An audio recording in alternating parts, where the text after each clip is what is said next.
Today, as we continue on with our soil amendment series, we're going to be talking about biochar and the who, what, when, where, why, and how it can be used in your garden. Let's get started.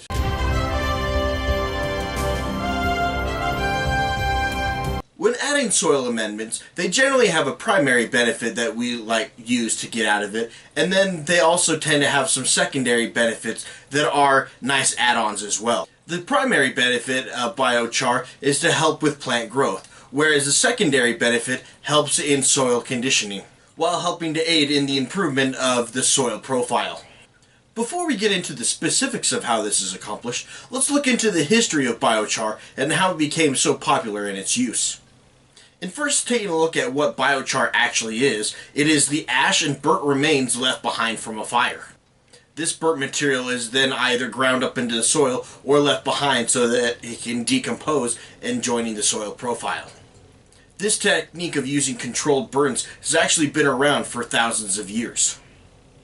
When a plot of land was becoming less productive and they wanted to move on into a forest, they would simply artificially start a land fire and burn away a portion of the forest or grassland, and then they would find that that portion of the burnt grassland or forest became very, very productive. The greatest known example of this is in the Terra Preta, an area of Brazil down near the Amazonian rainforest. This area of rainforest was repeatedly burned by the Amazonians and found to be very productive. As you look back into the soil profile, the area of this Amazon rainforest is by far much more productive than any of the surrounding areas. And when soil analysis is taken of this, the nutrient makeup of this is by far much greater, and the organic matter content is much higher as well. Through a series of trial and error, many cultures around the world found out that this became a very productive means of doing it. And so even to this day in modern times, this is a fairly common practice to be used, where some of the old residue will be burned off in controlled burns to help restore some of the nutrients into the land. However, when looking at the portion of nutrients that is actually added, it is difficult to prescribe what an actual NPK percentage value is added, since the source material that is being burned will greatly affect what the NPK values are. However, there are a few things known. First, when burning, it does significantly increase the organic matter content in the soil. It significantly increases the carbon content as well. However, it is most notable in the amount of micronutrients that it is able to readily availably put into the soil, particularly calcium, copper, boron, and a few other micronutrients. As mentioned before, aside from all the great micronutrients that are added to the soil, the biochar is also very great in adding large amounts of organic matter that help to increase water capacity. With biochar being the remains of fire, it is perhaps one of the easiest soil amendments for a homeowner to produce themselves. It's not something that has to be mined like rock dust or grown in large amounts like alfalfa pellets. It can simply be used in your own backyard. If you have a fire pit and some extra wood, burn a little bit, take that excess ash and spread it around in your garden.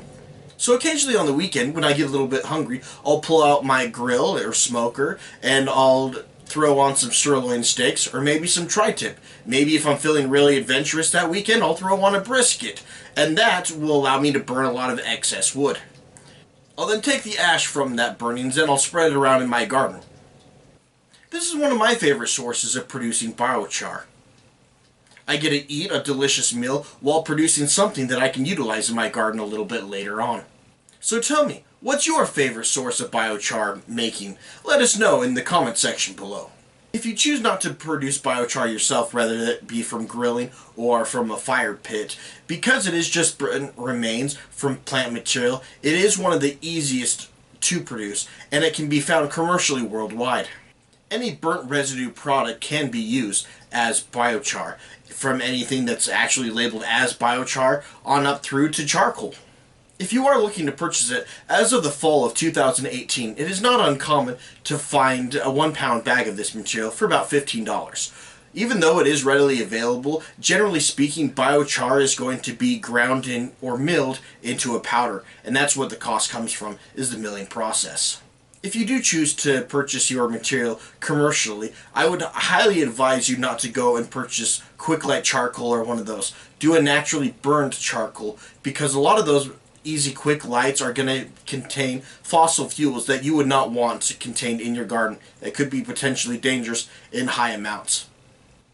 With this product so readily available, it is also generally used from large-scale agriculture to small-time container gardens. However, it is generally only used with soil systems, as the ash and other material generally can cause emitters within a hydroponic system. If you intend to use it in a large-scale ag system, then generally speaking, it's not very cost-effective to purchase it. You're most likely best going to utilize this burning your field and then tilling it into the soil. If you're looking to do it on a smaller scale, typically speaking, your application rate is going to be approximately 1 pound per 1,000 square feet. And if you're using it in container gardens, then just a small little bit can be intermixed into your compost pile. With this product, because it is so potent, a little bit goes a long way. As mentioned before, because biochar tends to be really low in nutrients, I would not suggest it as a standalone fertilizer. More or less, it tends to be one component that's mixed together in a cocktail that's really works well as an additive in your compost pile. And because of the properties of this product and how long it generally takes for it to gradually break down, it works well as a one-time application in late fall or early spring to help out as a soil conditioner throughout the entire season. Because biochar is the burnt remains of other products, there's a school of thought that thinks that biochar should not be used because it's environmentally friendly. However, generally speaking, most material that is used as biochar is waste product anyway, and so it isn't being specifically milled or mined for that purpose. It simply allows the carbon material and other micronutrients that are naturally in the wood or other byproducts that do break down, able to break down much quicker because it's in a more refined product. With biochar also being added to the soil, it also can significantly increase the microbial activity within the soil or the compost that it's added to. Even though there are great advantages to biochar, there are also some downsides as well. When conducting controlled burns of these fires, if they are not fully managed or kept under close surveillance, then they could easily get out of hand. There are many wildfires, especially in the area where I live, in the West, where wildfires can be one of the most dangerous things take place. As these controlled burns got out of hand, they then swept through neighboring areas, causing hundreds of thousands of acres to be burned and tens of millions of dollars worth of property damage. And because of this, controlled burns are generally only allowed during specific times of year, and in many municipalities a burn permit is required. Likewise, this method of farming, known as slash and burn, if not properly managed, could allow the earth not to properly heal within a specific amount of time, depleting the nutrients available, requiring to need to add artificial fertilizers in order to keep up production. One other major downside to biochar is because of the source material in which it's burned, generally speaking, it is very alkaline in nature, which will result in potentially raising the pH of your soils. So generally speaking, it's only more common to find this method of using a soil amendment where soils tend to be very acidic. I would like to thank you for joining us this video as we take a cursory glance of biochar and how it can be used in our gardens. Look forward to seeing you next time. And now, here's a word from our sponsors. This episode of Yule Acres is brought to you by Yule Acres Grapefruit Naturally Scented Lip Balm. For more information about this product, click on the link in the description below.